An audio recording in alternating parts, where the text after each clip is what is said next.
మత్తయి సువార్త 5:16.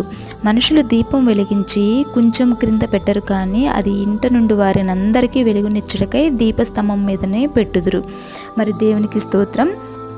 దీపం వెలిగించి ఏ విధంగా మరి మంచం కింద కొంచెం కింద పెట్టరు, అదేవిధంగా మరి రక్షించబడిన ప్రతి బిడ్డ కూడా మరి తమ యొక్క రక్షణను మరుగు చేసే విధంగా ఉండకూడదు. దేవుని యొక్క రక్షణను అనేక మందికి మరి ఆయన యొక్క సత్య సువార్తను అనేక మందికి ప్రచురపరిచేవారుగా మరి ఉండాలన్నమాట. ఆయన యొక్క జీవ పునరుద్ధానమును, ఆయన మరణమును ప్రభు వచ్చే వరకు అనేక మందికి, కుటుంబంలో వారికి, మరి గ్రామస్తులకు, మరి రక్షణ లేని వారికి, మారుమనసు లేని వారికి దేవుని యొక్క సత్య సువార్తను, ఆయన యొక్క జన్మమును, ఆయన యొక్క మరి జీవిత రహస్యమును, మరి ఆయన యొక్క మరణమును, ఆయన యొక్క పునరుద్ధానమును అనేక మందికి చెప్పి అనేక మందిని దేవుని ఎదుగు నడిపించే వారముగా పరలోకపు తండ్రి మహిమపరచబడినట్లు ఆయన యొక్క వెలుగును ప్రకాశింపనిద్దు.